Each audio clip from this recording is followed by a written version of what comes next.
Kia ora Rotorua, ahead in tonight's bulletin. More women are taking part in cancer screening, Peter Mathias performs at the Soundshell, and the country is finally safe again with Marmite returning to the shelves of Rotorua supermarkets. Associate Health Minister Joe Goodhue says more women than ever before are taking part in potentially life-saving screening programs for the early detection of breast and cervical cancer. She says 72% of women eligible for breast screening had mammograms last year, 10% more than that in 2008. Breast cancer is the most common cancer in New Zealand women, and early detection through mammograms increases the chance of beating cancer. Health Minister Tony Ryle said the government is committed to improving screening, diagnostic and cancer treatment for New Zealanders and their families.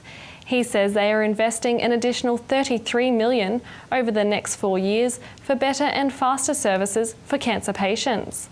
Women aged between 45 and 69 can register for the National Breast Screening Program by calling 0800 270 200. Peter Mathias wooed a lively crowd in the weekend, performing at the Soundshell, cooking on an ironing board, sharing jokes and having an agony aunt session on a couch. The author, TV presenter, world traveller, multi-award winner and celebrity chef says her family is from Rotorua and she always loves coming back. It was absolutely wonderful because you never know what it's going to be like when you get there. You know, you set everything up, my producer does all the work, and then you turn up, but it's not until you're actually standing outside backstage that you get a feeling of what the show's going to be like and what the people are going to be like and what the feeling of the town is. And so you don't know, and you walk out onto the set. Of course, you walk out onto the stage in Rotorua. First of all, they'd done me a fantastic stage set, and then everyone's just happy and clapping and so happy to see you, and you're happy to see them. So it was great. Peter is touring the North Island and has performed 22 shows so far. The New Zealand Transport Agency is asking motorists to drive safe and allow extra time for their journey this Easter holidays in anticipation of heavy traffic flows on local highways in the Waikato, Coromandel and Bay of Plenty as people flock to our regions for the long Easter weekend.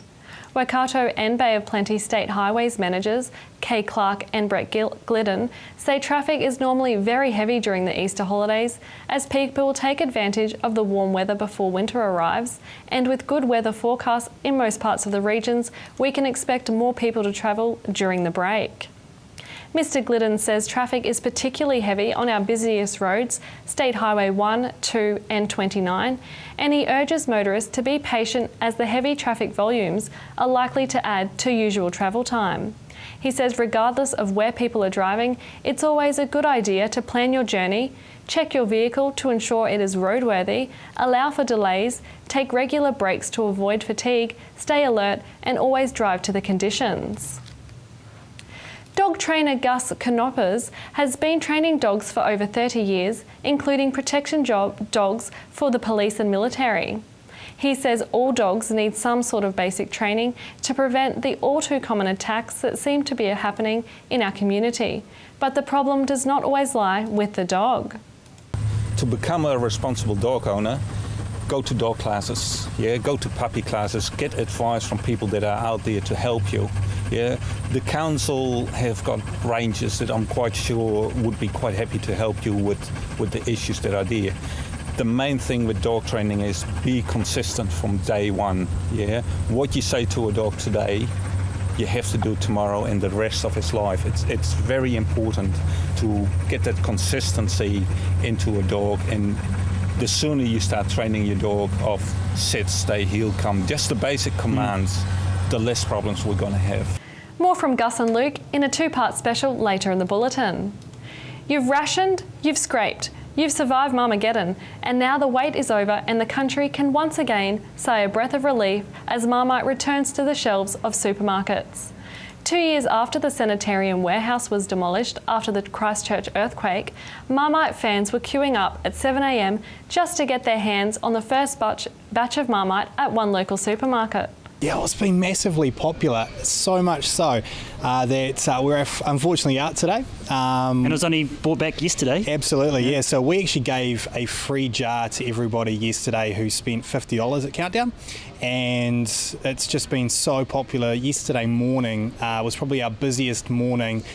We opened first in town at 6 o'clock, and we had people waiting outside to get their fix of Marmite, I suppose. At 6 in the morning. At 6 in the morning, yeah. Outside your supermarket. Yeah. To get Marmite. Absolutely. So I suppose to do breakfast. In sport tonight, Chiefs winger Lalia Masaga will head offshore at the conclusion of the 2013 Investec Super Rugby competition to continue his rugby career in Japan. The 26-year-old has signed with the Japanese club Honda for 2 seasons. The winger, who has played 80 games for the Chiefs and earned the nickname Flash for his speed and try-scoring abilities, says it was a tough decision to make. He says the Chiefs have been an important part of his life for the past 8 years, but it was simply an opportunity that was too good to turn down. The Chiefs head to Mount Maunganui this Easter weekend to play the Blues on Saturday the 30th of March at 7:35 p.m. at ASB Bay Park Stadium. The City News team will be there, so make sure you're watching next week for our special interviews. Your weather is looking good for the next few days at Rotorua. Here's the outlook brought to you by Bidvest Food Service. Tonight will be fine with some light winds and an overnight low of 11. Tomorrow for Thursday, fine with the chance of afternoon showers, light winds, a high of 23 and a low of 12.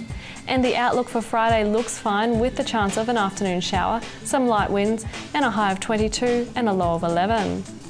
Then the marine forecast for Lake Rotorua, variable 10 knots, mainly fine, afternoon showers possible with waves less than half a metre.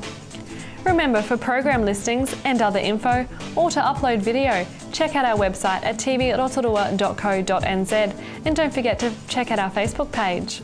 Still to come tonight in City News, Christine Finden gives us a summary of the Keep Rotorua Beautiful Awards, and Alan Solomon gets up close and personal with the Belgian Malinois protection dog in a 2-part special.